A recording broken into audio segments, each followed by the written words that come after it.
ঘুষেরও কি হিসাব হয়?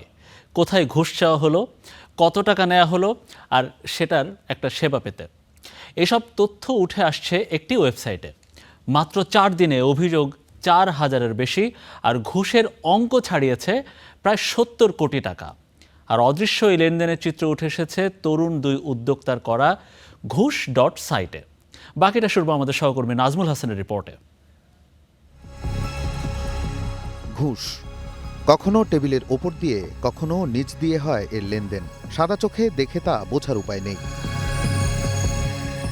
সরকারি অফিস থেকে শুরু করে সেবাদানকারী প্রতিষ্ঠান, প্রায় সবখানে এই নৈরাজ্যের মুখে পড়ছেন সাধারণ মানুষ।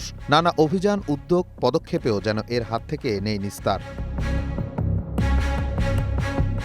এবার সেই দুর্নীতিবাজদের মুখোশ খোলার উদ্যোগ নিয়েছেন 2 তরুণ, সাইফ কবির ও শাহেদ শরীফ।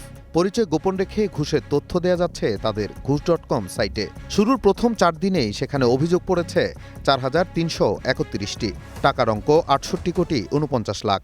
রিপোর্টটা যে হইতেছে এটা তো রিপোর্ট হিসাবে জমা হয়ে আসতেছে না। সো এই 100 কোটি টাকা যে যাচ্ছে ঘুষে, উই নো দ্যাট এটা একটা পাবলিক লেজার হিসাবে আছে, ট্রান্সপারেন্সি আছে। Now how do we solve this? We solve this by, actually assembling a team of lawyers and going after the people that, are receiving these bribes. অভিযোগের তালিকায় শীর্ষে রয়েছে ভূমি office, passport office, BRTA, city corporation, সরকারি হাসপাতাল সহ নানা সরকারি প্রতিষ্ঠান। ঢাকা বিভাগে অভিযোগ সবচেয়ে বেশি, এরপরেই রয়েছে চট্টগ্রাম।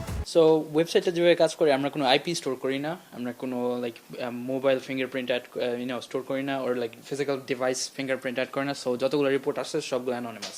আপনি যদি একটা রিপোর্ট করেন তাহলে ওইটা আপনি যে করছেন এটা কেউ জানবে না। নির্দিষ্ট কোনো কর্মকর্তা বা ব্যক্তিকে অভিযুক্ত করা নয়, বরং সরকারি সেবায় ঘুষ দাবির প্যাটার্ন সামনে আনাই ঘুষ.কমের লক্ষ্য বলেও জানিয়েছেন উদ্যোক্তরা। Nazmul Hasan, star news, Dhaka.